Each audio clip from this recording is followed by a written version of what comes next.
You can be live streaming. Yes. Okay. To what?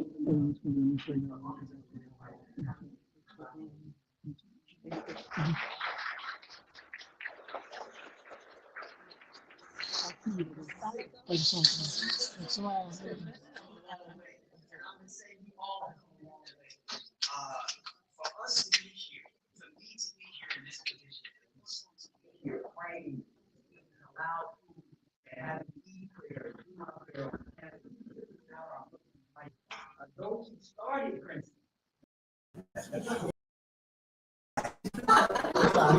And we're blessed to be here.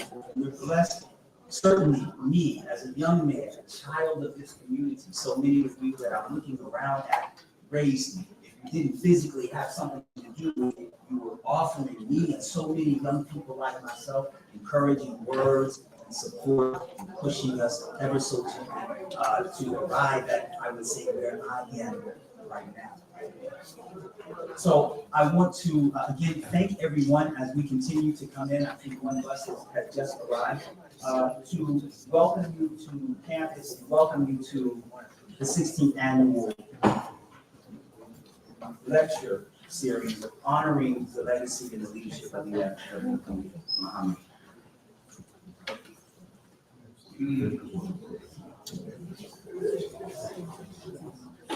Just a couple of logistics. The bathroom, you can go out of this, or there is outside a hallway to your left, to another hallway, there and women's bathrooms. If you do pray, there is a classroom, a sort of auditorium, right before you get to this one. There are prayer rugs there, and you should be able to make your prayers as well. There's water, there's coffee, there's something.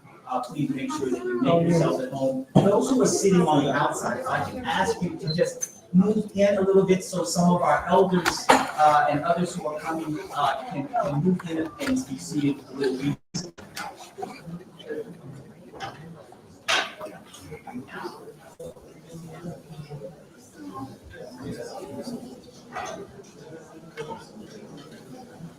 As we get settled, I would like to welcome our honored speaker, Dr. Jamila Kareem from Dallas, Texas, but sort of by way of Atlanta, where we've known each other for many years. I was trying to find an old copy of the Muslim Journal where she and I appeared. You have it. I've been looking for that. They said, I know Jamila. And we're really grateful to have it with us. Well, that's what I was talking about. Without any further ado, because I can sort of ramble, I would like to ask Imam Sharif to come up and introduce himself, say a few words, and he always has the honor of introducing our guest speaker. We'll have our lecture. We'll have some Q&A. We want you to feel at home so you can get up and sort of move around as needed. So thank you so much. We are deeply appreciative of your time. Once we're done, I do have an announcement that I do feel is really important. And part of that is to get us to start contributing your voices to this program and to our efforts. Not only your voices, your history, your story, your narrative, but also any digital material, old FOI uniforms, or old notes, or old papers, or pictures, newspapers. We're really hoping, and I think it was the intent of Imam Sharif and Imam Sohaib, to eventually not just have this lecture series, but also couple it with an archives project. So we can archive through the Princeton Library and do special collections and that sort of thing, our history, and really speak to the story of how we've lived out these teachings and Islam in New Jersey. So we'd like to, many of you from Trenton, and in the Masjid in Trenton, many of you in Newark, all over New Jersey, we really invite you to share your information with us, and give us your information so that we can then reach out to you. For the past 2 summers, we've had students working on oral histories, interns that we hired, and we'll continue to do that. And we hope that we'll be able to spend some time with each and every one of you who are willing to share your story. Let us come into the basement. Like we're all trying to go through stuff, help you organize stuff that you've been trying to get to for 30 years. We got a lot of students ready to help. And so let us be of service to us, and hopefully we'll be able to be inspired to start telling our stories in the national. Yes, ma'am. Thank you. Okay. That I really say that that's time. Okay. So Imam Sharif, we invite you to come and share. And thank you again. We appreciate your presence. So.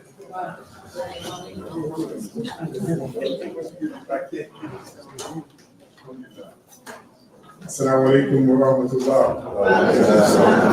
I'm going to follow instructions and get in closer to the microphone. Praise be to Allah. And you can always count on a sister to keep us on point. Praise be to Allah. A'udhu billahi minash shaitanir rajeem. Bismillahir rahmanir rahim.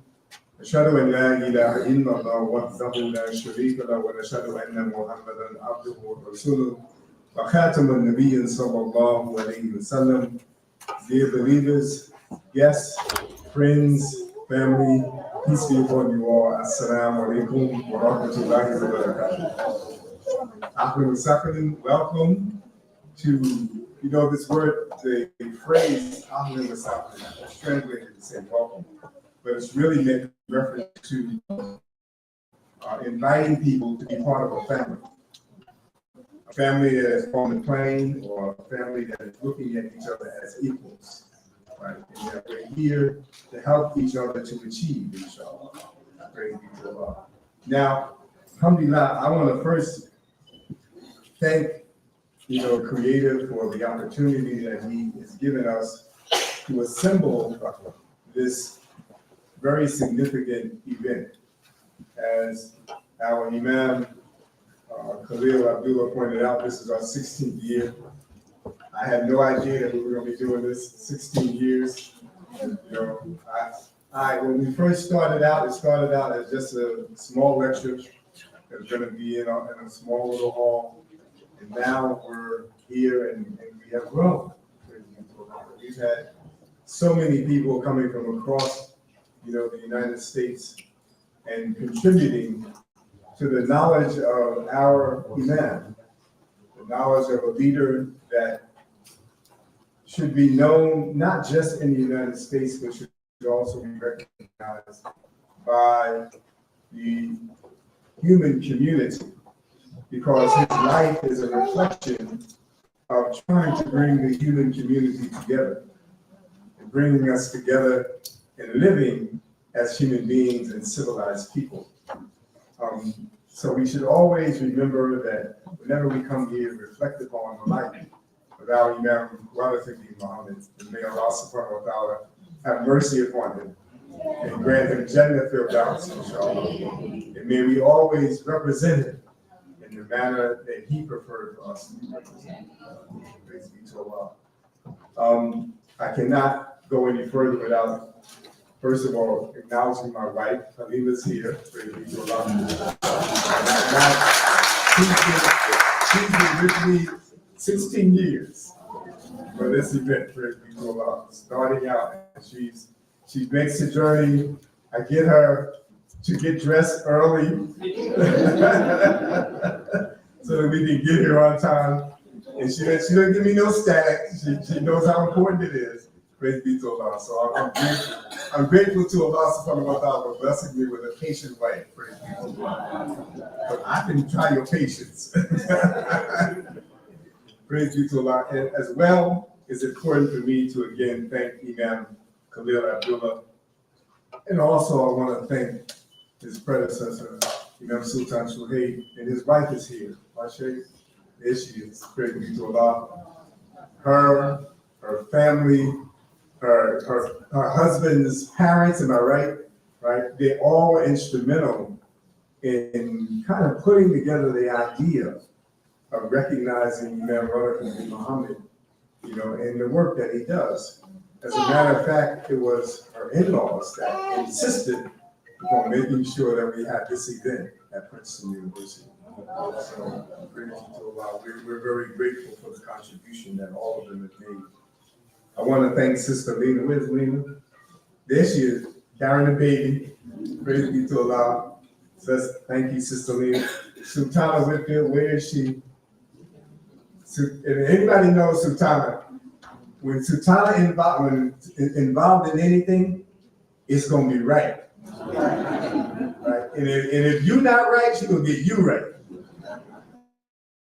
So Sultana has been on us to make sure that this program moves forward with the same kind of tradition that we've had for 16 years, praise be to Allah. Also, I want to thank Sister Shay. Where's Shay? Right, Shay, for arranging the transportation for those coming from Newark, to be here for the 16th year. And finally, let me welcome our beloved sister, Dr. Kareem. We can't tell you how pleased we are to have you here with us this year. Praise be to Allah. And we'll probably have you back for another year. You know that, right? Because once we get you, we can't let you go. Praise be to Allah. So let me just read something about, if you have not read anything about Dr. Kareem, they gave me a script. And I'm used to not following a script, but I will follow the script to make sure that I don't leave anything out. Dr. Kareem's bio, this is the full version. Jamila Kareem is an award-winning author, speaker, and blogger. She specializes in race, gender, and Islam in America. Jamila is author of Women of the Nation Between Black Protests and Sunni Islam with Dawn Marie Gibson, is that correct? And American Muslim Women, Negotiating Race, Class, and Gender Within the Ummah. And that also needs to be part of the whole complexion of the United States of America in terms of race, gender, and class. But that's the struggle that the United States of America is struggling with right now. So if we can contribute to making it easier for people to live together and learn how to know each other better, then I hope and I pray that this event is a contributor to that.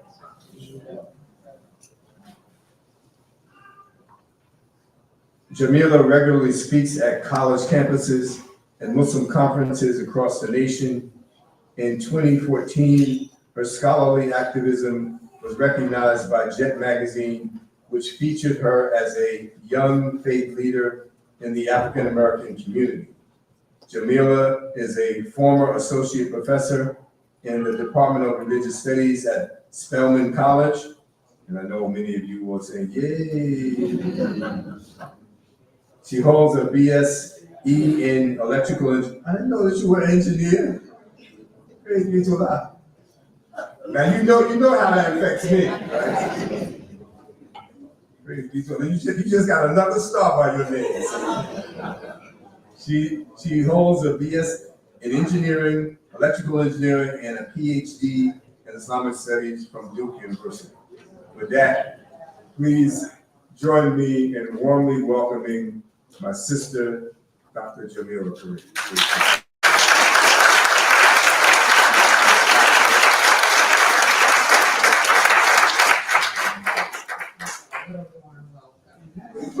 I feel at home. Indeed, I do. And I want to echo all of the acknowledgments and expressions of gratitude. For time's sake, I'm going to move into my talk. But I do want to say that I'm very honored and humbled. As you will see, my research and my writings will not be possible without you, literally. And I'm really speaking to the men and women in our community, particularly the women. For my first book, that included African American and South Asian Arab Muslims, and for my second book, Women in the Nation of Islam, formerly in the Nation of Islam.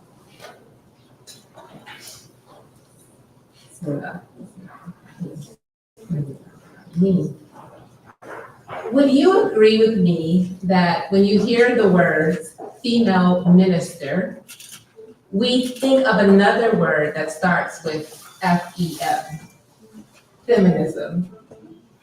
We tend to treat feminism like a bad word, in Muslim communities, and in Black communities. And we would never associate such a term with our leaders. However, Imam Mohammed, rahimahullah, did some very feminist things when he led America's mass conversion to Al-Islam in 1975. Imam Mohammed was not a feminist. Gender equality was not his guiding principle. However, empowering women was central to his work in transitioning the Black Muslims from the Nation of Islam to Universal Al-Islam. Women were at the center, not the periphery of his work. In a February 1977 lecture, Imam Mohammed stated, "Women's lib is not an accident. It is a divine thing, but women have to rise above the lib to understand that we want more than just lib. We want mothers who have mothers' hearts. We want to hear some hearts, some mother sentiments."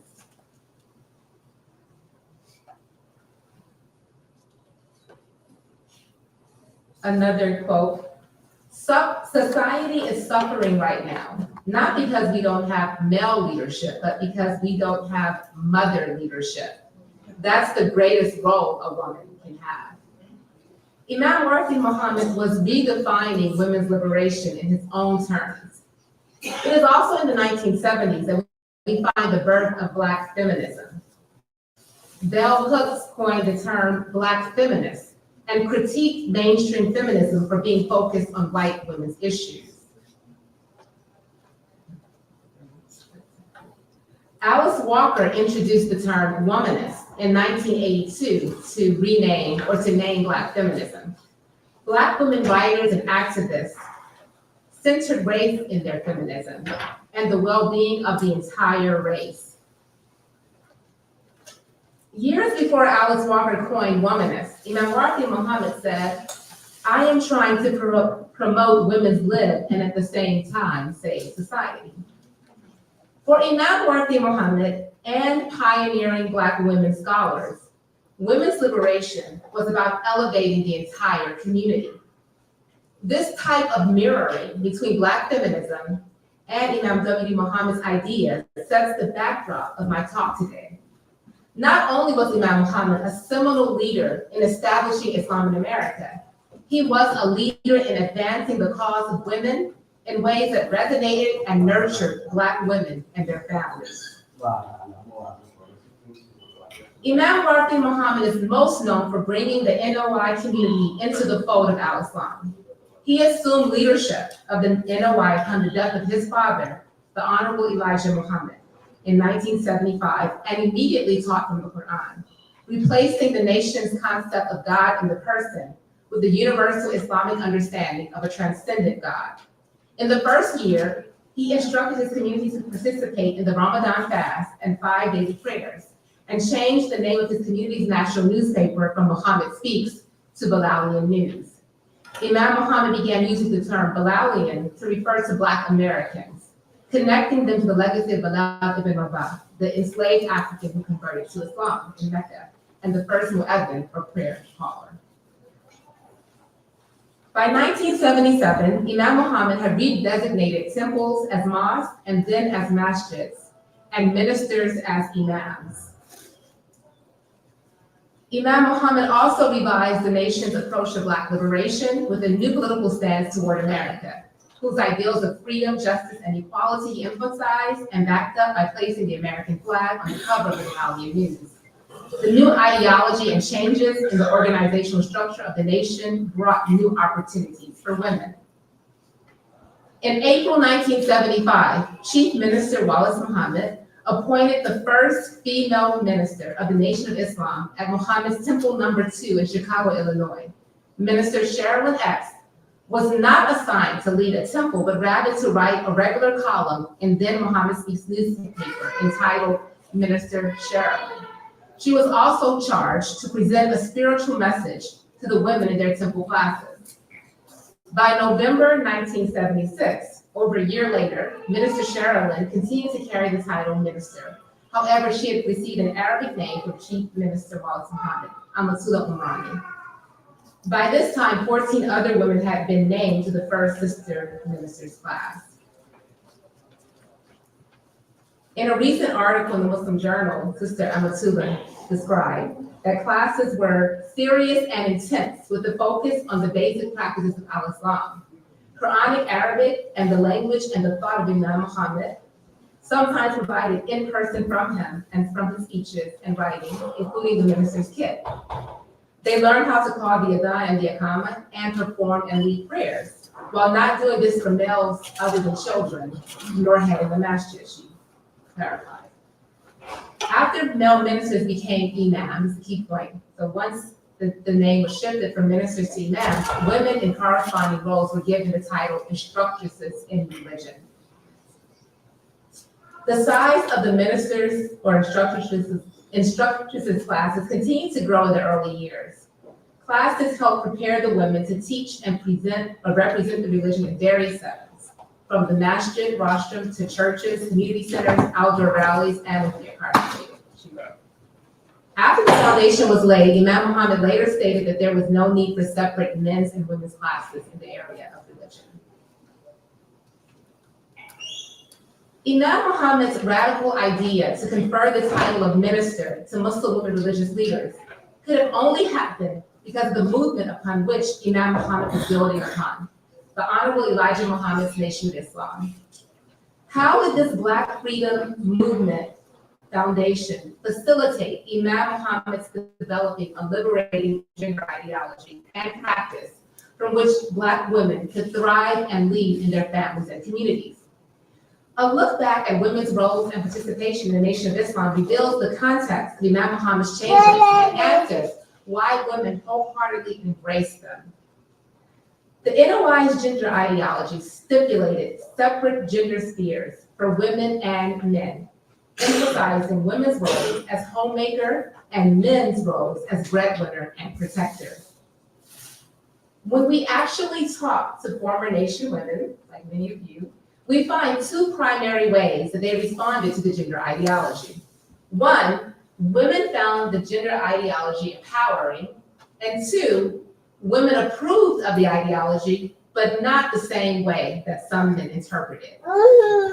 Whichever the case, we find that the gender ideology was not the paramount part of the NOI teachings for nation women. My beloved mother, may Allah have mercy on her. Over and over, what comes up as crucial for women in their decision to join the nation was its racial uplift message and its nation-building agenda, as we can see from my mother's comments. Nonetheless, when women joined, they were ushered into a world of separate gender spheres and roles through the FOI, the Fruit of Islam for the men, and MGT, the Muslim Girls Training for women. The primary charge of the FOI was to defend the nation. Alongside this was the responsibility for men to sell a certain number of NOI newspapers on city streets. The primary charge, or the counterpart of the FOI, was the MGT GCC, Muslim Girls Training and General Civilization class. In the MGT GCC, women were taught how to keep house, how to rear children, how to take care of a husband, sew, cook, and proper female decorum, including dress. Why did Black women embrace this focus on homemaking? We would imagine from the feminist movement that liberation for women meant working outside the home. But was going out to work what Black women really wanted? This is what was meant earlier by the emergence of Black feminism as a critique of mainstream feminism's focus on white women's issues. Because white women's place had been in the home, liberation for them meant breaking out of domestic confines and gaining equal access to jobs and wages, as well as other public spaces led by men. This sounds like freedom, but in reality, it has not been for Black women. Unlike white women, African American women have had much more to worry about than discrimination based on gender. Black women have told a different story of women's liberation. Racism affects our lives so profoundly and pervasively that we cannot effectively address sexism without addressing racism. I appreciate the way that poet and activist Nikki Giovanni captures the difference in the stories of feminism, where Black women were not even seen as a female body to be protected, but rather a Black body to be exploited. Giovanni stated, "When we look at the history of slavery, we have a whole situation where no one cared if you were a woman or not. You had to get out into the field. After freedom, no one cared if you were a woman or not. You had to work to support your family." So that's one of the problems with women's lib in relation to Black women. They look at themselves as women, but we have to look at ourselves as Black. Giovanni is right to begin with slavery to understand why Black and white women see feminism differently. Black women's beginnings in this country were defined by unrelenting work for white people. Washing, ironing, cooking, scrubbing, sewing, mending, hoeing, plowing, digging, planting, pruning, patching, to borrow words from Margaret Walker's famous poem, "For My People." Going to work is not the meaning of liberation for Black women. Black women have always worked. The editorial staff at the Nation newspaper, Mohammed Speaks, spoke to this reality. The 1964 article and the caption, "Was slavery worse?" Above portrait of elderly woman harvesting white man's crops in Mississippi is reminiscent of slavery days when Black women, 8 months pregnant and the day after delivering child, were herded into fields to plant or harvest master's crop. Whether forced to work by present-day economic system or illegalized slavery, the contemporary scene above shows little has changed.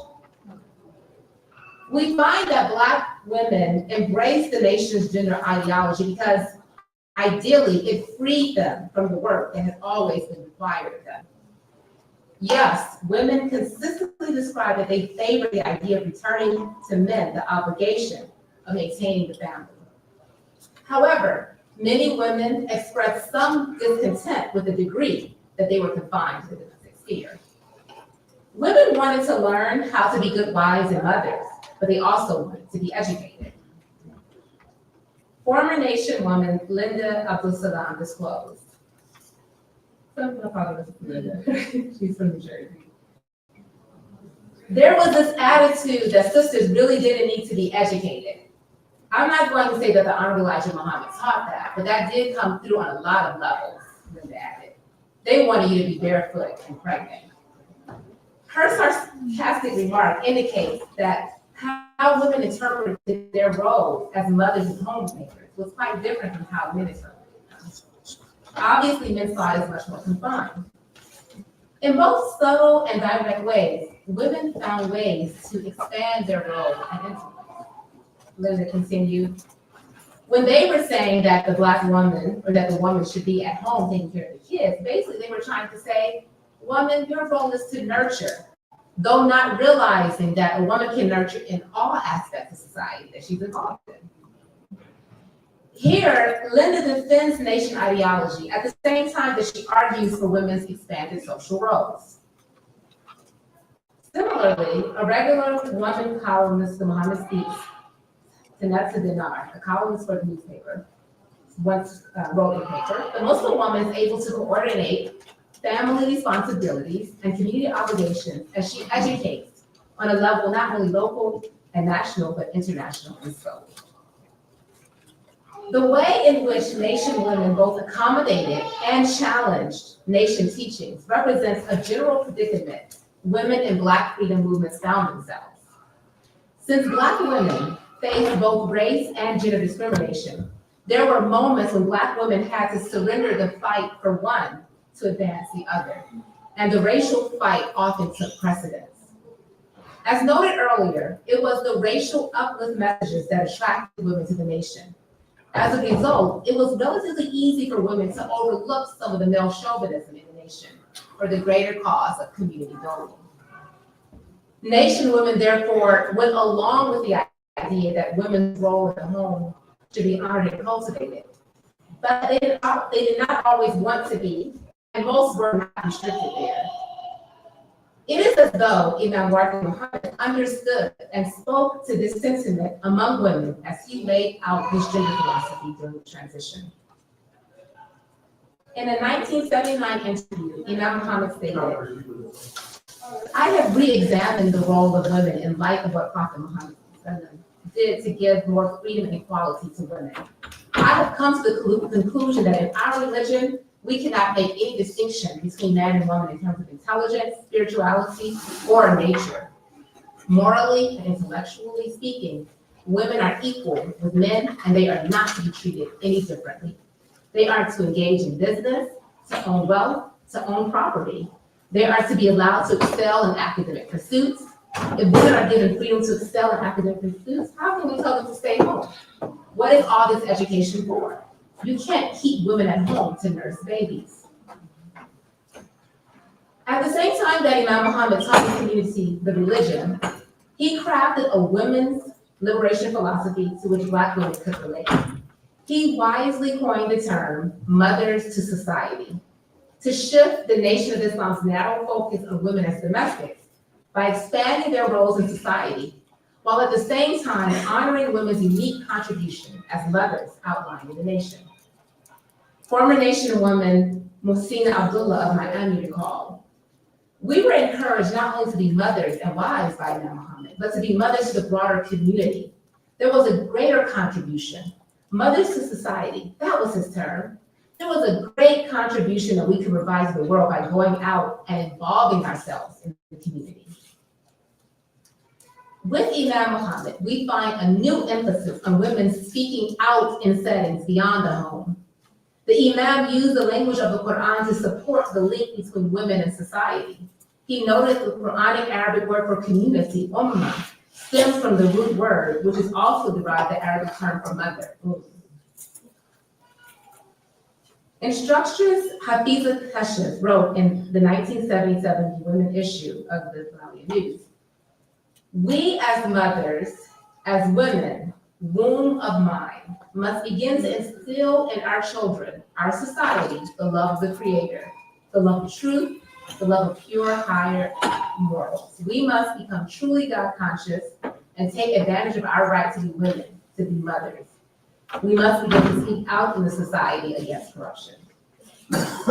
Instructress Hafiza uses the unique language and thought of Imam Muhammad when she inserts the phrase womb of mind to define women. Man means mind. This concept corrected both white supremacy and the Nation of Islam's race theology. What defines a human being is his intellect, or her intellect, not his or her skin color, nor any other physical quality. Woman means womb of mind. With this concept, Imam Muhammad was correcting the biblical teaching that the woman caused Adam's fall. One way that medieval Christian theologians inculcated this idea was defining the word woman to mean woe, to man.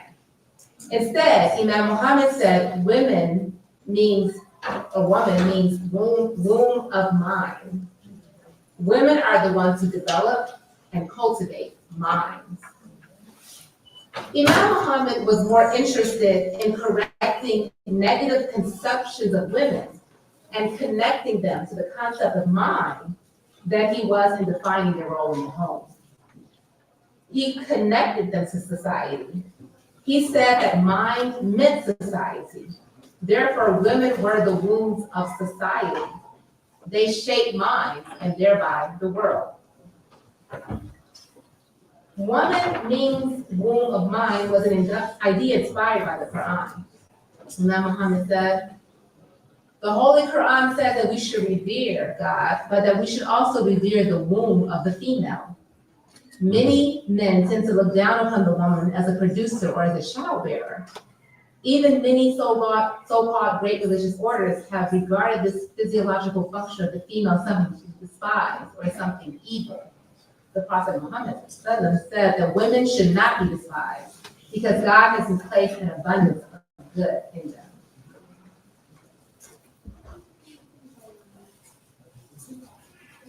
Former nation woman Mary Hamidullah stated, I remember my mind just being completely blown away when Imam Mohammed said, man means mind and woman means human mind.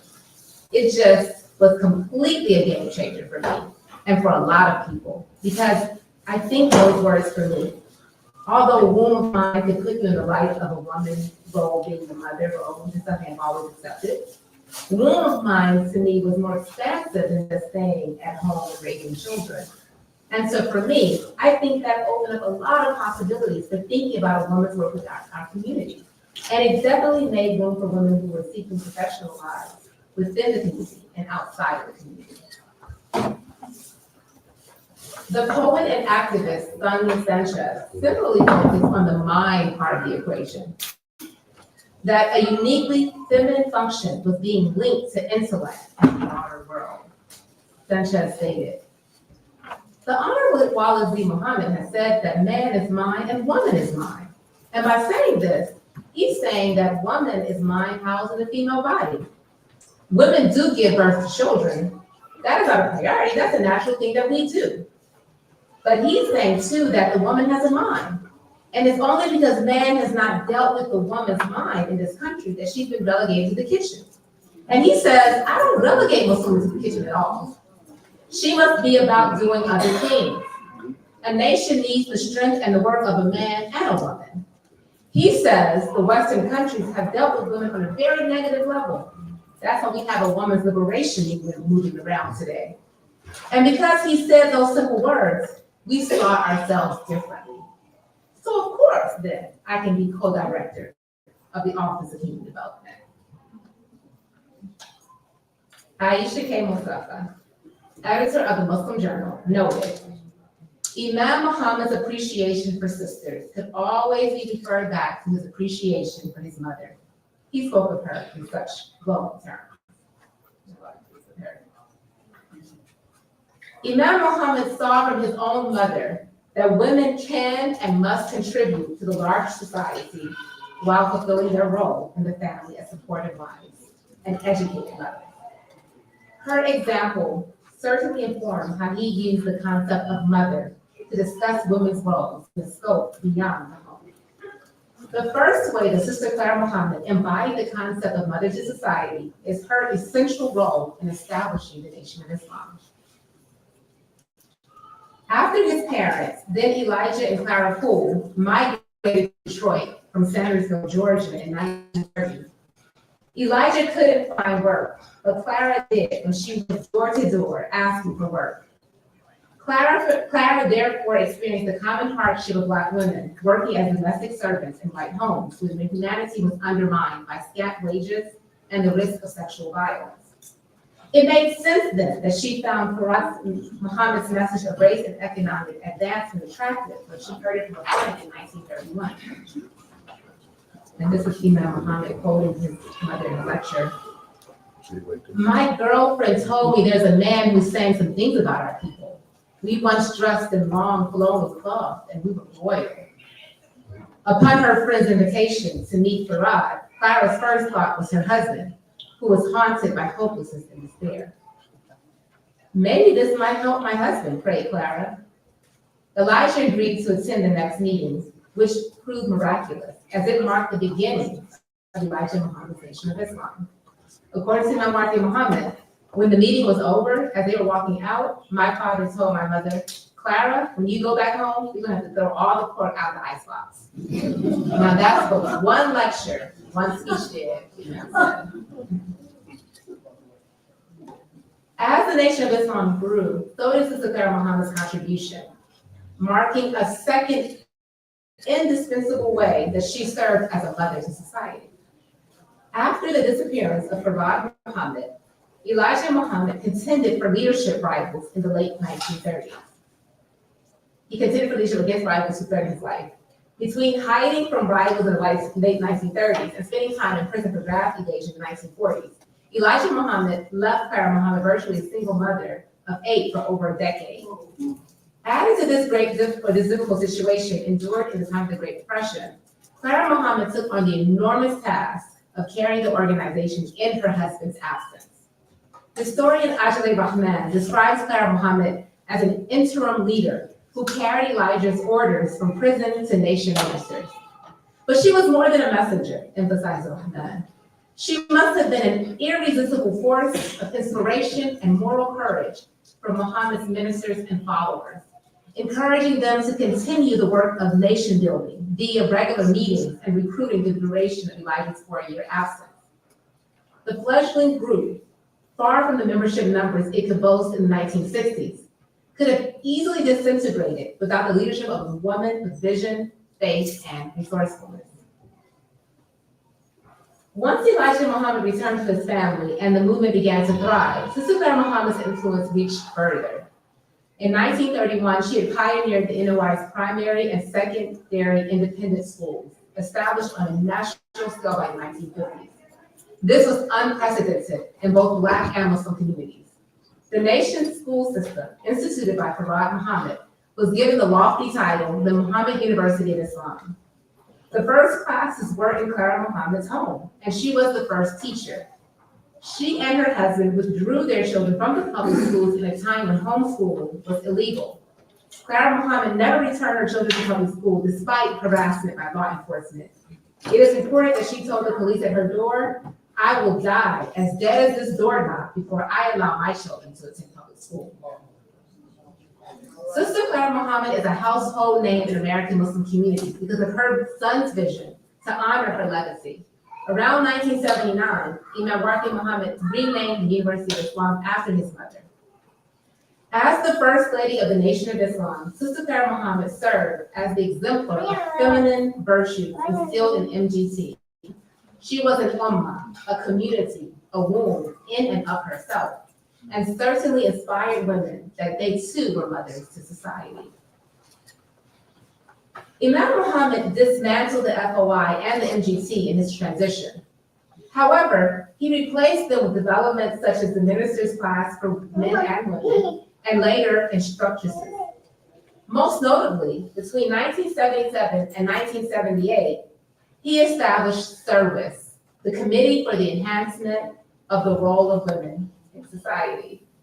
Imam Muhammad established the committee because the instructors class was somewhat contained, according to the Initially, Imam Muhammad selectively appointed instructors in Chicago and dedicated time to special lecture sessions for the women. As more women became interested and expressed ideas beyond what Imam Muhammad initially envisioned, he saw the need to create a structure in which women could organize and do more things independently. More so than the instructors class, Service developed on a national level. Local chapters had the autonomy to focus on activities as they chose. One of the first chapters of Service opened in Atlanta, where Kyria Faiz was chairperson. Kyria states, "I thought that it was a wonderful strategic move to energize our sisters and empower them." Sister Kyria, who was also assistant director at the University of Islam in Atlanta, stated, "The hardest thing for me during the nation was the lack of emphasis on family life and encouraging the brothers to be better husbands and be more sensitive towards the wives. There was like a void there. We didn't see open sensitivity from the husbands where the children can see daddy is treating mother with regard. They were busy with the work of nation building, and that was the nation building program. In other words, they were selling newspapers. Meeting the Muhammad Speak sales quota was oppressive for many families, according to a sister from New Jersey. She recalled, this is from Linda again, actually, brothers had to buy so many papers, and they had to make sure that they brought their paper money in. And if that meant using your rent money, using your gas money, using your family food money, hey, whatever, you had to do it. They never got ahead because they turned their money over to the temple. Imam Muhammad removed sales quotas and encouraged men to help their wives with housework. Sister Kyria used the Imam's new committee to enhance the women's society in Atlanta to organize family days at the masjid, where workshops were held on the topic of improving marriages. However, the women found the men resistant. Sister Kyria noted.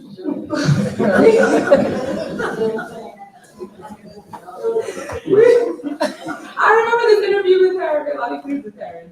I just felt like I was really getting some good information. Sister Kyria noted, we were trying to spark change But we had to use delicate and real diplomacy because the brothers did not necessarily want to see those changes. Because Imam Mohammed had established service, the women escaped outright resistance. Sister Kyrie explained, here's Imam Muhammad's model, so we can openly come against it. That was Allah's way of buttressing it. She's a beautiful sister. She had the right name, Kyrie. I wonder if Imam Muhammad gave it to her. Instead of any direct resistance from imams, Kyria observed a pattern in which every time service was putting on a program, believe it or not, the masjid would plan something at the same time to force the community to not support the service event.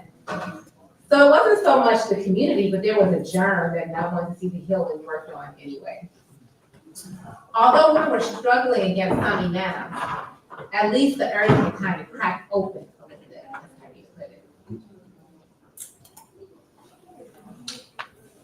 Anna Kareem, the first editor of the Mohammed newspaper. She shared similar sentiments about men attempting to defy her leadership, but with no success because Imam Muhammad had appointed her. Sister Anna's leadership at the newspaper plant was challenging, to say the least, because many on the staff were still loyal to the Honorable Elijah Muhammad and his teachings. There were a few reporters in the paper who wanted to report on things the Imam had given me specific instructions not to put in the paper, she told me. As she continued her story, she advised me, so either you stand your ground, sister, or they trample over you, because being a woman, this was not something these brothers were used to. You know, the militant, commanding FOI, Fruit of Islam, they were the dominant force of our community in terms of visibility. So here comes a woman saying that you have to follow the agenda of Imam Muhammad. This didn't sit well with them, but it didn't matter. You either do it or else, I told them. I was prepared for this type of defiance because I assumed the hardship of the civil rights movement. It is quite significant that it was a woman who Imam Muhammad chose to lead the Muhammad Speaks newspaper, arguably the nation's most prized economic enterprise and propagation tool, when the community made the tricky but triumphant transition to Al-Islam. But it was the Honorable Elijah Muhammad who first noticed this incredibly fearless woman and personally invited her to join the Nation of Islam. In 1965, Anna Kareem was a student at Tuskegee University. She was also a member of the Student Coordinating Committee, or SNCC, where she did voter registration fieldwork in Rollins County, Alabama. Elijah Muhammad became aware of her work in SNCC after a minister sent newspaper clippings of Anna and other SNCC members being beaten by police. Upon his invitation, she sat with Elijah Muhammad, who tried to convince her to join the Muslims. Sister, if you go back there, if you continue what you're doing, you will lose your life down there. She said, I thought that was just a ploy to keep me there, but I said, sir, I have to go back. He said, well, we will let you go, sister, and we will pray that Allah will return you to us. Allah answered his dua, or prayer. After Anna nearly lost her life and saw others brutally killed, including the lynching of a pregnant woman, she decided to leave SNCC and join the nation. After graduating to Tuskegee, she moved to Chicago and became a member of his house staff, which would convene at dinner at his dinner table. I was very grateful to the Honorable Elijah Muhammad because studying the Quran, listening to him teach and preach night after night at his dinner table, it wasn't falling on deaf ears. The stronger I got in understanding, the more talkative I was at the dinner table. And sometimes he would laugh and clap his hands. Keep going, sister, keep going. Ask me another question.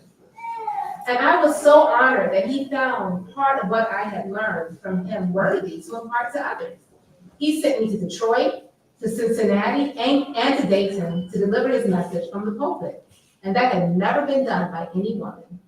So under the Honorable Elijah Muhammad, I was allowed to grow intellectually, socially, and spiritually. So that to me was one of the greatest gifts God had given me, the recognition of a leader I loved and respected. Sister Anna inherited the same regard and affection for Imam Muhammad. She stated, Imam Muhammad was decades ahead by bringing women to the forefront and declaring in one of his lectures, I will follow any qualified woman, he said. What God instills in her to bring about change and human excellence among our people, I will follow. Anna's dedication to both leaders demonstrates again that the Nation of Islam paved the path upon which Imam Mohammed built his fresh teachings. While women were encouraged to be homemakers, in reality, the nation took advantage of all the various talents and qualifications of women and used them for the ultimate goal of nation building. Through the University of Islam and the nation's vast business enterprise, women made an integral part of the growth and direction of the nation. In the 1960s, in the University of Islam in Chicago, the University of Islam in Chicago, it had about 500 students, and its director was a woman. Women were included among directors and assistant directors of the University of Islam across many cities, and the majority of teachers were women. The women were directors were referred to as directresses.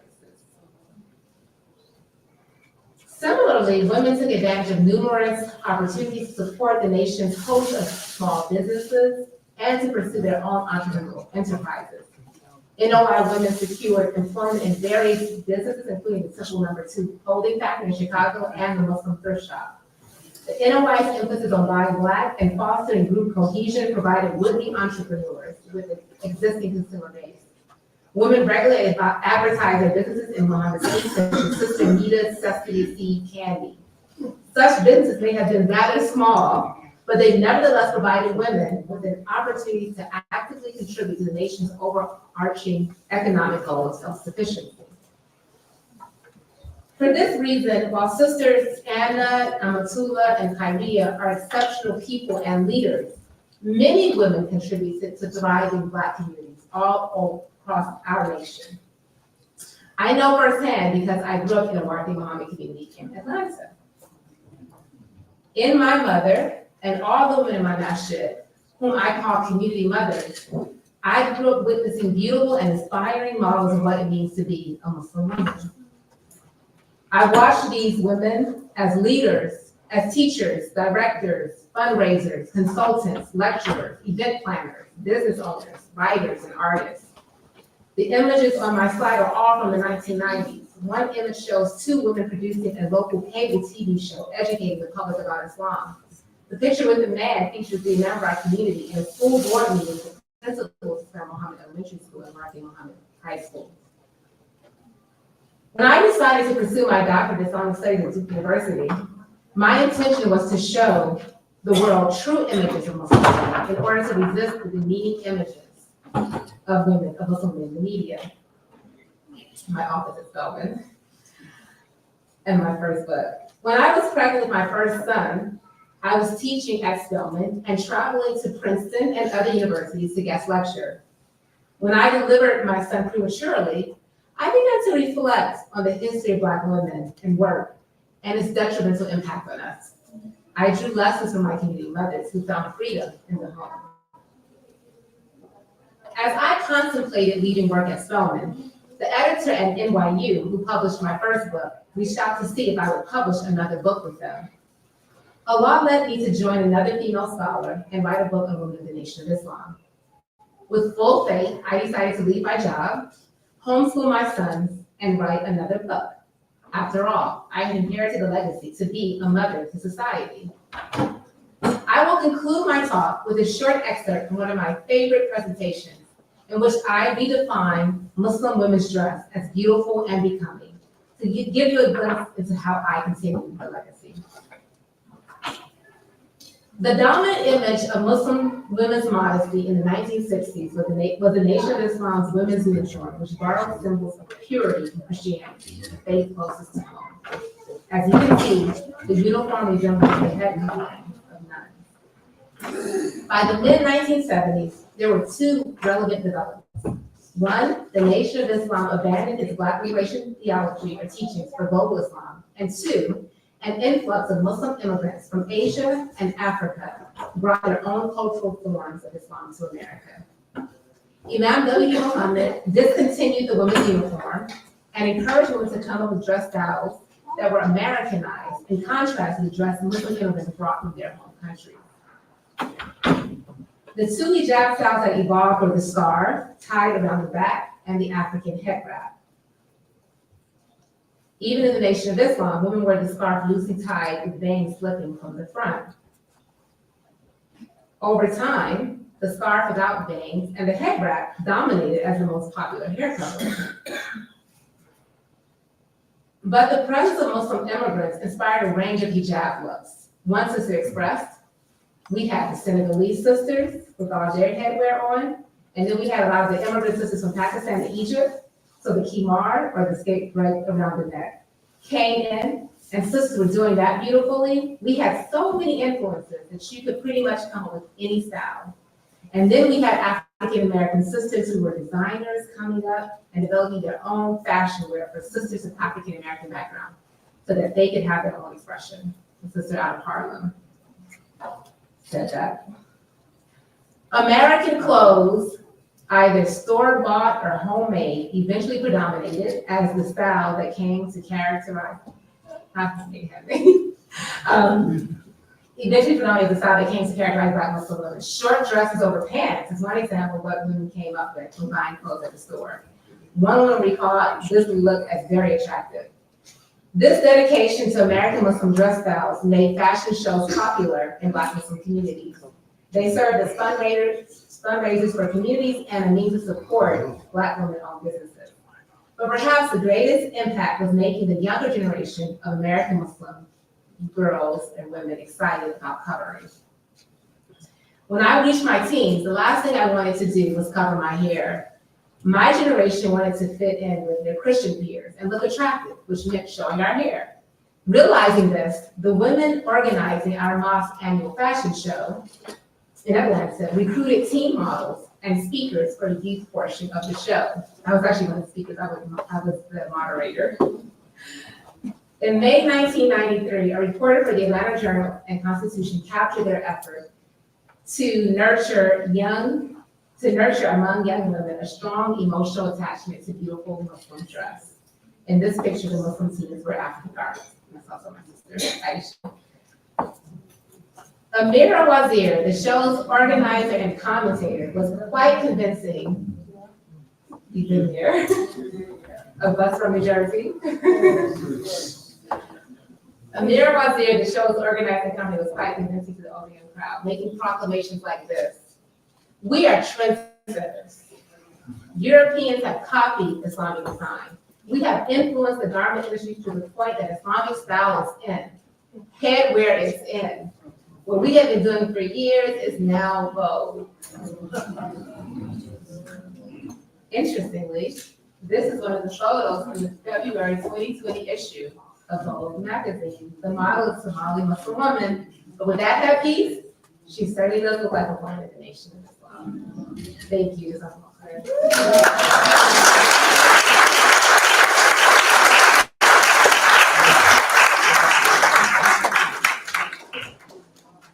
We'd like to open it up for question and answer. I know that we're paying attention to the time, and I know that there's some bus rides, and we're all traveling back to our home. So we want to offer an opportunity for questions, some reflections, comments, and certainly would like to hear more from Dr. Kareem. We are grateful. If we could please thank Dr. Kareem again for her.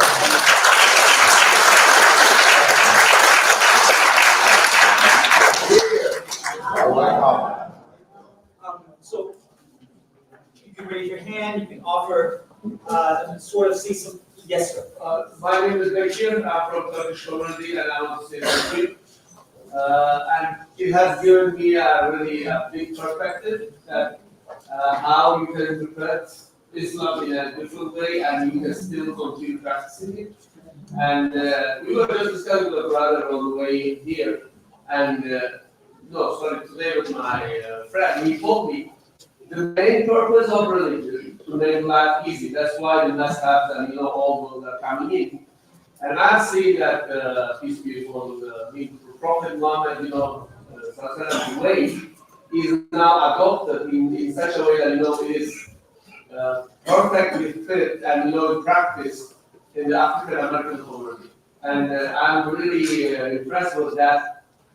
he did not only talk, but also he encouraged the woman, to be the warm of, is that the word, right? The warm mind. And I really love that, the movement. That was really catching. I like that. So my question was, during this period and this transition, and now we're in 2025, did you have chance to get a reflection or to be able to see the impact of what Mohammed's movement about the woman and Islam feminism, a new way of feminism, I should say? How is the impact on the other communities? And we have as you mentioned at the beginning, the brothers, they were resistant, about this change, or washing the dishes, or kind of things. So how was that impact on the other communities, Islamic communities, like after 70s, many Asians or other communities came to America? That's what my question. Excellent question. And two, I really appreciate your comment about basically living in Islam in a way that fits our culture. I didn't really have to say it, but that was really that was one of the main missions of Imam Mohammed. So alhamdulillah, that came out through his focus on women and dress, etc. And your question really relates to my first book, which looks at relations between African American and South Asian Muslims. And I did my research in Atlanta, Chicago, field work. And part of that was, going to masjids and going to ethnic mosques, as I called them, or other scholars have called them, because, our communities are separate. So because of that, I would say there probably wasn't not an initial, immediate impact on immigrant communities, because they weren't really being influenced directly. So that's one thing. And to finish my statement about going to these ethnic mosques, one thing I was looking at was the way that women, especially Black women, often felt deterred. I did personally from going to immigrant masjids sometimes, because I know where we're located. I don't know if we're going to be in a basement. So this is something that distinguishes the working Islamic community. And I didn't talk about that here, right? That's another important topic, but women's space in the masjid. It's a huge topic, actually. And in our masjids, the majority of them, there is no barrier between the men. We're right behind the men, right? So I think that is actually, through that practice, that's one of the ways that we probably influence immigrant communities the most. That took time, though. Even it was really in the 1990s, late 90s. And there were, women movements on the mosque, women leading prayer, doing these kind of things. But it was really brought attention to the fact that women didn't have the best conditions in immigrant masjids. And as they were exploring options, they had actual Black Muslim communities to look at, right? To model some of their new designs and their practices. So I would say that would be one major way. But certainly I just think, our presence, Muslim women's presence, being in society, going to schools with immigrant Muslims and their children, that we influence them, the way that we dress, the way we carry ourselves. But also, the Americanization of dress among the children of immigrants is also a very natural process as well. I think that would happen even without necessarily our influence directly. It's just part of the cultural process. But I think all those things were happening at once, just in the same way that the sister was saying that we were influenced by the belief sisters, etc. Yes, sister. I do not. I know I should take it down. You can. Yes, you can find them at NYU Press, first.amazon.com. So yeah, you can find them.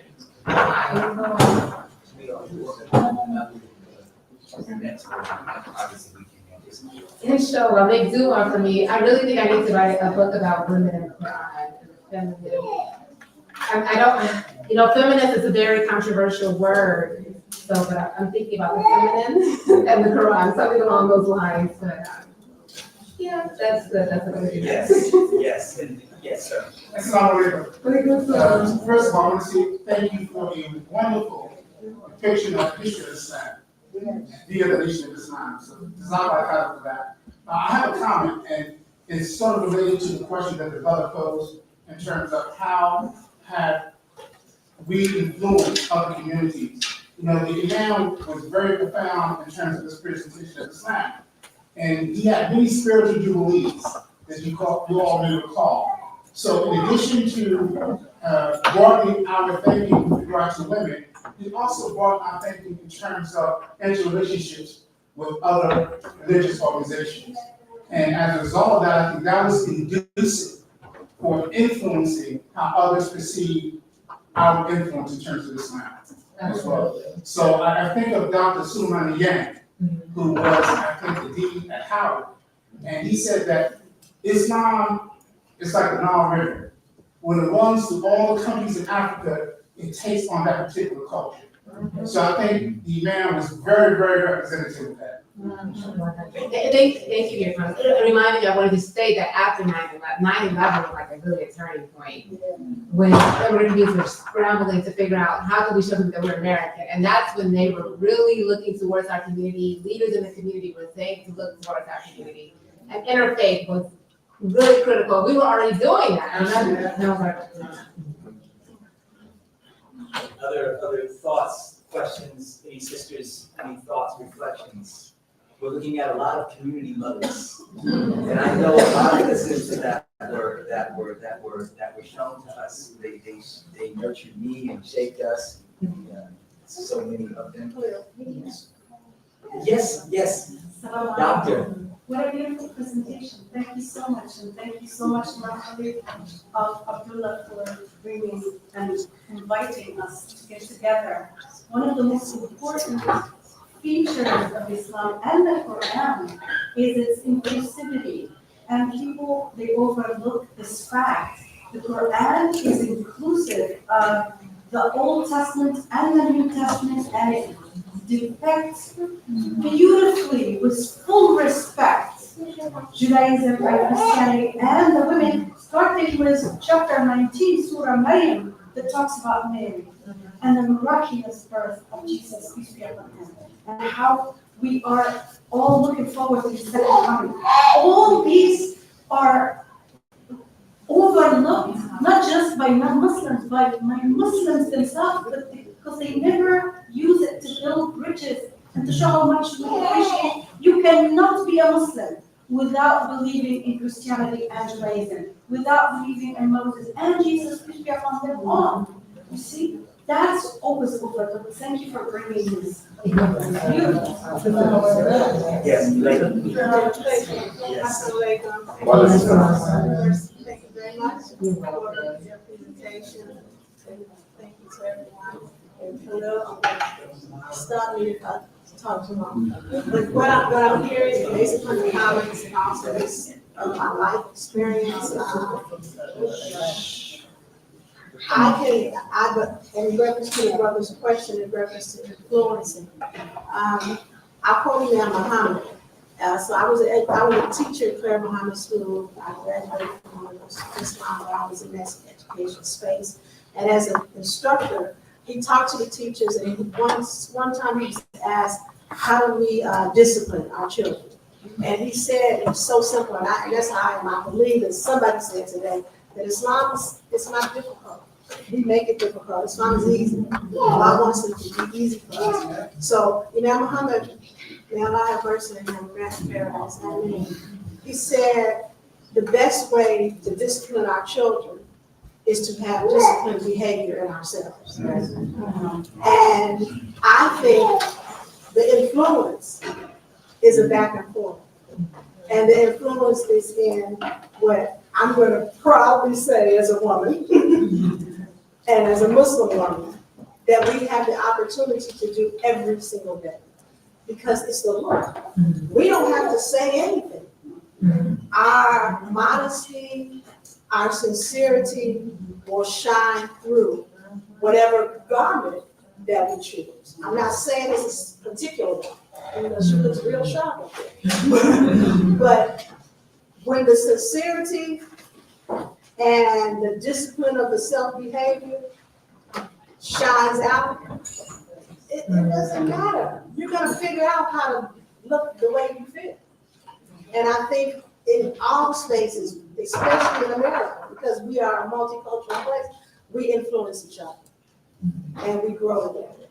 Finally, I'm gonna say in reference to the growth, it came to my mind as the sister was speaking, because I tell people all the time, I think I was born to be an NFN. My mother was raised Catholic. She embraced Islam at the age of 21. My father was raised Muslim. In the beginning, the Nation of Islam, and then he says that 1959 he believed as we believe now. But I had all these influences. So it was always like when my dad was put out the nation at 7, I went to Muslim Student Association camp. So I was always in these spaces of interfaith. And that's what we have here. Our Imam was mentioned when he spoke earlier.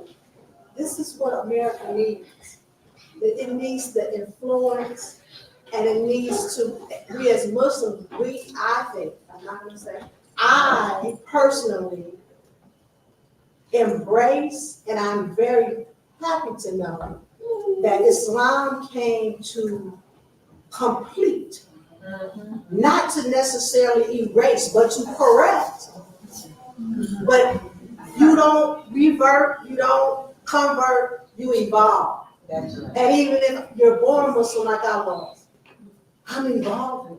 So I just think that it's a lesson for us to get in space like this to be able to grow.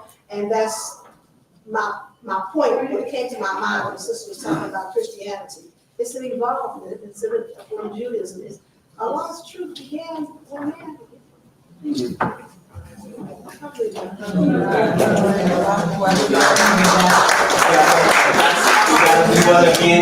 A few other hands up. So, Alhamdulillah, thank you so much. Increase you and bless you. Just made it so beautiful for me to interpret so many things. And the one thing I have a comment and a question. Okay. The comment is something I learned from a teacher is that madrasa is feminine. The woman is the school. And when the school is purified, society will be purified.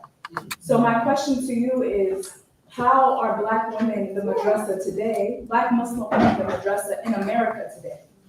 Because I see it and I'm like, with, hostile society, with different, spaces, how are we moving that forward, especially within the younger community and generation? Because I know something's going on and I know what's happening, but I don't know all the things that's happening. And just to inform us all, to help us be able to know that information.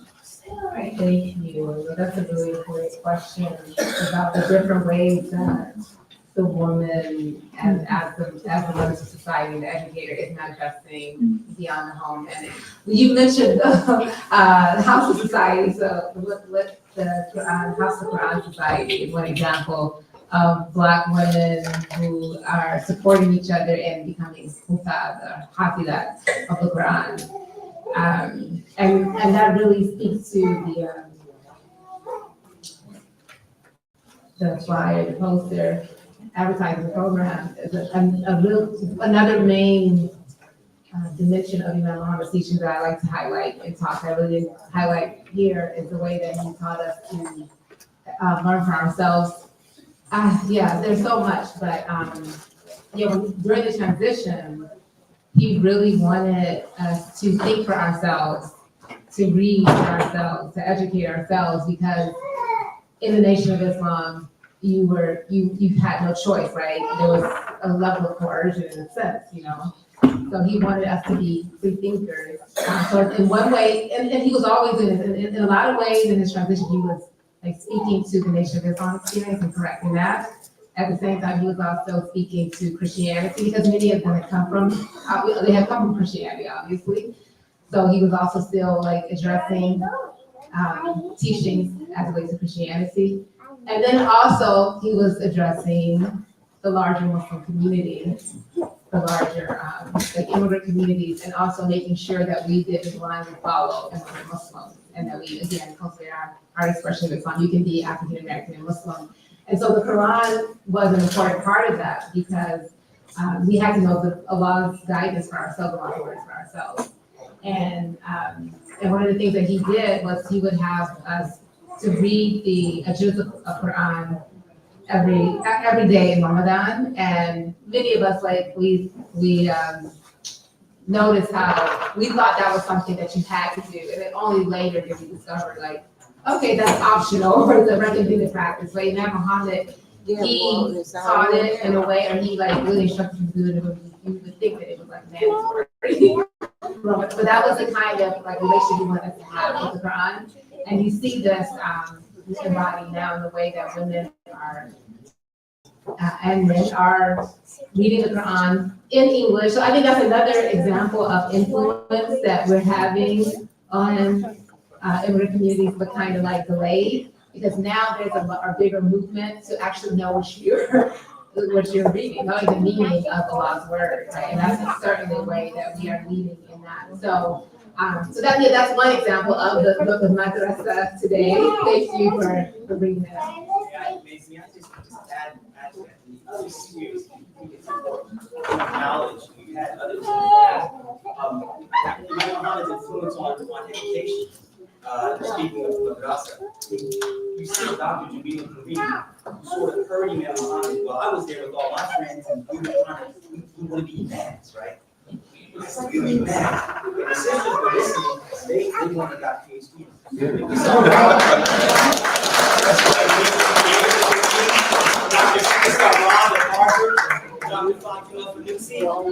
go on and on, going on and on. I know some brothers, I know you're but I want to. That's a great point. Wisdom to theorize about the way that restriction to not being imam, which seems very like not feminist and oppressive, really was very liberating for us because we found other avenues to lead and learn. And the artistic piece, it's important for me to say this. Where is Kalita Supreme? Kalita, if you all, the art that you see outside is done by this wonderful artist from our community.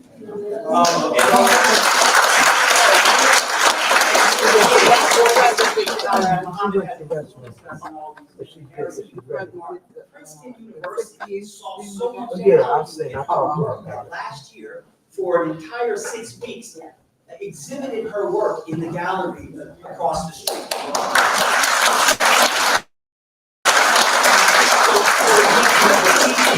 And for nurturing and creating space that's happened in our community, sort of produces this. And then again, I would say the fact that I'm here as the dean of Muslim life from you, I'm born in this community, and I'm preaching. And when it was announced that I got the job, they actually mentioned that he is a student of NFN.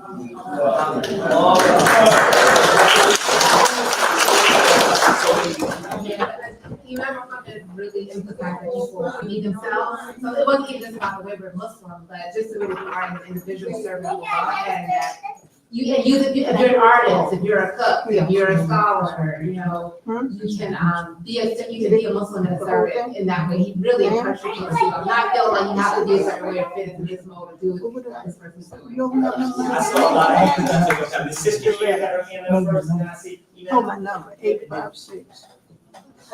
206. 1880. Shukran. And it is a charge.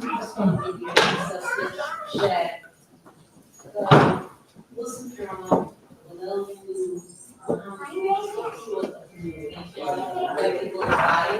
but we didn't have that written word there in the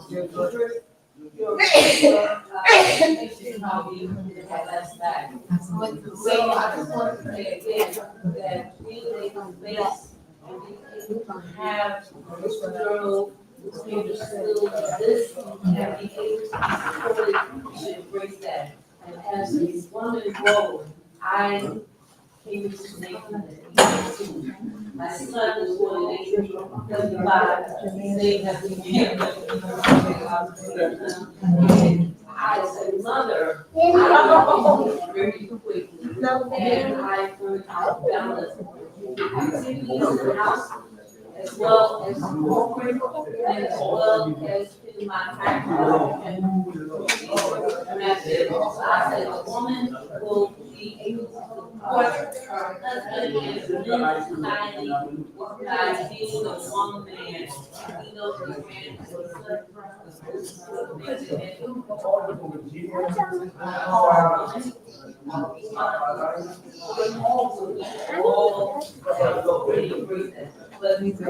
communication is something that we need to also stay supported with your lives.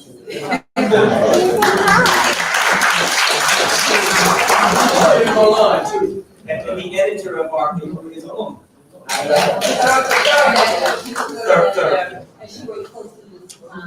Yes, I don't know how deep into my father always say to me that the ink of the scholar is far greater than the book of murder. Yes. Okay.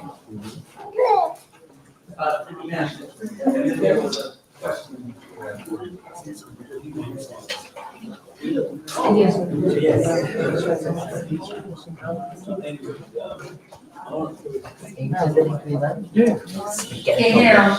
I want to like to say.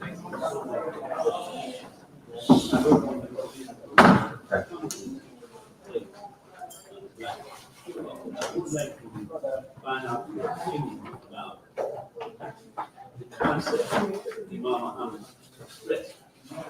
When he said he had 2 hours to prove objectives. One was to bring us to Islam as we are. And the other was to give us the idea of self-identity. And what do you think he has done in the way to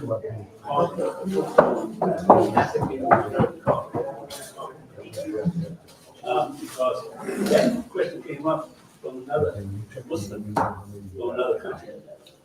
They asked the question to an African person. So, what are your cultural values? And she didn't have any answer to it. You see, and I think that Imam Muhammad went to great lengths and lengths to give us the, maybe, blood, case blood, or give us the courage of what it is.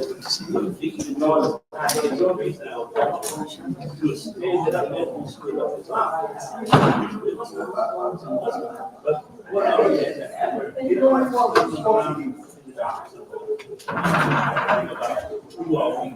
Africans or part of African, part of the African. I think that requires research.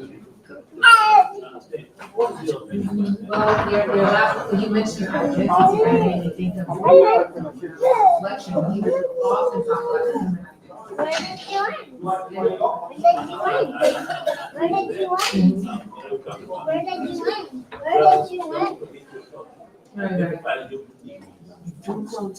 Yeah, exactly, right. And I think that, I still want to go back to the human identity as well, because I think that both of those can work together, right? Because that was structured in the legislative process, right? And so, he often talks about Islam as being that nature to that culture that was taken away from us, right? Our language and our religion, our culture was stripped away from us. So, so yeah, that was like a core point, and I think it's an important point too in terms of identifying the best of your culture too, right? So the best of Black culture is that which is aligned with, you know, what Allah wants for us. That which is aligned with human excellence, right? That the African American culture is one manifestation of human excellence. Wouldn't that include all people that are human excellence? Absolutely, and so I see him as doing both. I think he was talking about unique. That should be contributed to humanity. Absolutely, so I think both, right? that also, again, like we're like as a life creator, all these different cultures and languages, like science versus science, right?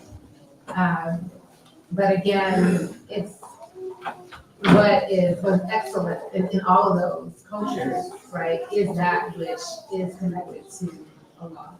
I feel like that was one of, and again, that goes to the point that you can be African American and Muslim, right? Like that, there's no contradiction in that, you know? Yeah, so, also, like, one of the things I just thought about too, he would talk about the Christian values of his mother, for instance. How she, again, talked about her singing spirituals, so he was always bringing out like the beauty in her that came from her Black Christian faith. And I think he was making the connection to say that, again, when that aligns to the human excellence that Allah wants for us, you know, that you gotta see that continuity, whether you're a Black Christian or you're a Black Muslim. If that makes sense. So it's a complex, and that's the thing that I'm really glad you're reading about, because you know, Mohammed was a philosopher, you know, as I was going through this, when I was writing the book and trying to figure out how to explain man means mind, because there were so many statements about it, and he said, and other people said, and trying to like put it all together. Even for this presentation, I really wanted to make it very like clear. So it was a very intellectual process and effort in engaging Mohammed and listening to him. But that was so beautiful. The community seemed to be thirsty for it. I have a memory of when Imam would come to town in Atlanta, and they would like rent out the Civic Center, and everybody would get dressed up in their best clothes and go see the Imam, and they would be there for hours. You know, and I was a kid then, but when I look back on it, I think of how my parents were very committed to that, very disciplined, and listening to Imam talk for hours. So the community was really thirsty for it, and it really resonated, it really nurtured them. So. Okay, I'm going to give another about 3 to 5 more minutes. It is getting late, and I want to make sure that I got. Is there any other questions? Am I missing anyone? Yes, so then rather here, then we'll go on.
It is distinguished, it should be distinguished, and it's okay to be distinguished. I find in our community, there is an immigrant community that they have their own privacy. And a lot of times it's, there can be conflicts or scenes as if, well, their way is correct and our way is incorrect. And, you know, that from our reading, research, and studying, that's not the case. Law makes distinction between color, you know, and then variation. So maybe you get out of it, but anyway, I wanted to say, you know, Okay, can we take on the I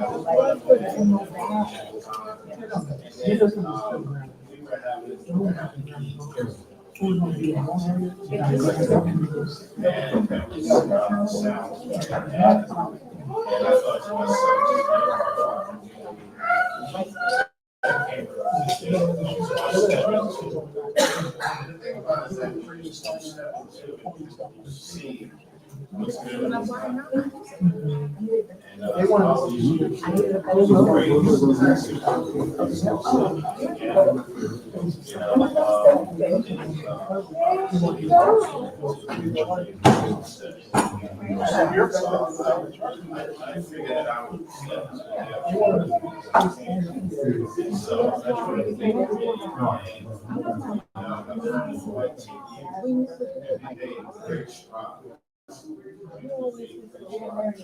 And so we always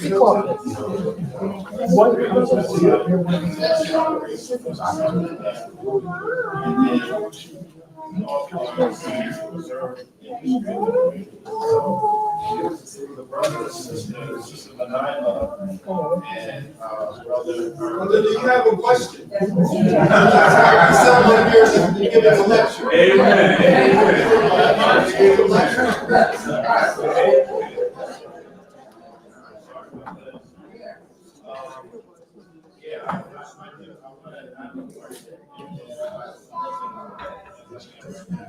I say all that to say that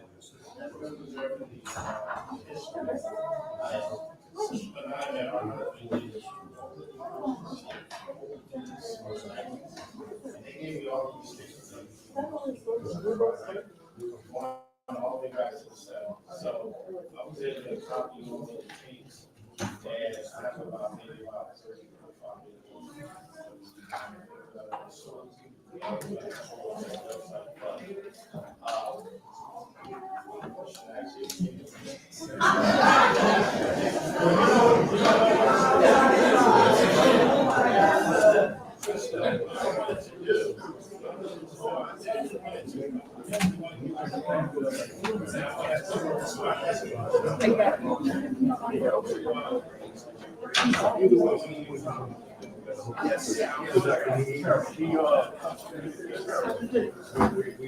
or I'm sorry I couldn't be there because I didn't know about it. It was.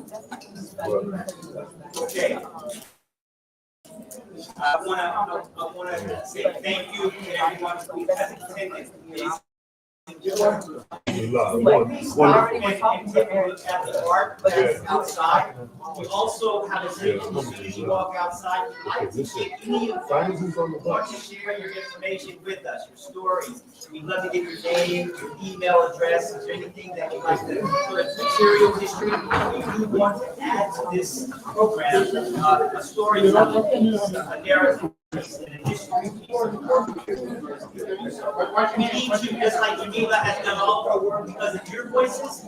We need your voice to continue to make this.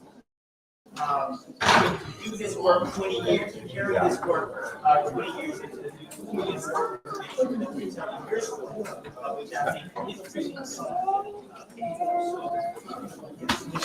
and we have it reminding us again, not only is this 16 years, we're celebrating now 50 years of the pandemic.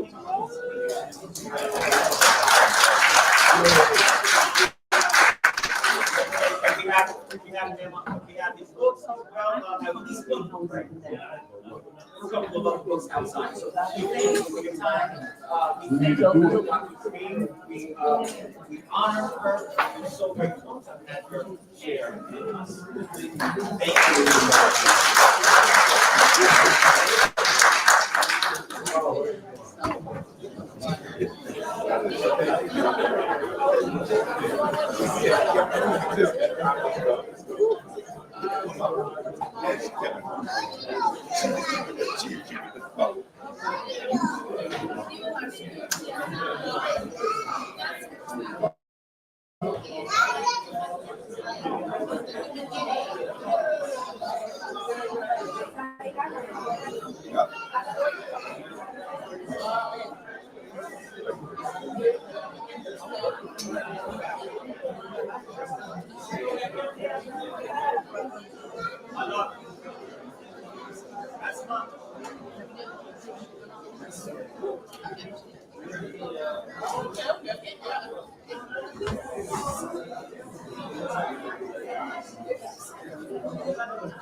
Knees back. Good job, Billy.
That's true. That's how he called it. Because he never had a meeting.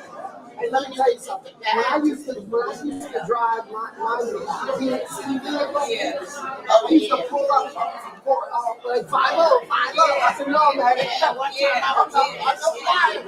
I know 5 So that's why, you don't want that.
Now, in concluding this,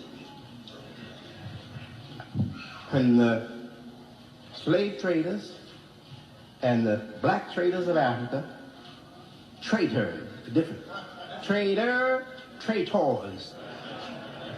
when the slave traders and the traitors of Africa called themselves Muslims, were fighting each other and carrying on and weakening their people over there so that the white traders come in there and get us, take us on slave ships and bring us here. Now, all right? Yeah. So now, when all that happened, what you think was happening to our human soul? Let me tell you, God has given me an eye to see into the very abstract form of the human being by my study of the Quran. Yes. Now, I'm going to tell you what was happening. I know, as if I was there. The soul of those victims had given up on this world. They knew they were going to their death. They knew they were going to circumstances that were going to finish them off. They would never have their lives again. They knew that. But in their soul, they were saying, our children will one day be free again, and they will serve God. We have failed, but our children will one day serve God.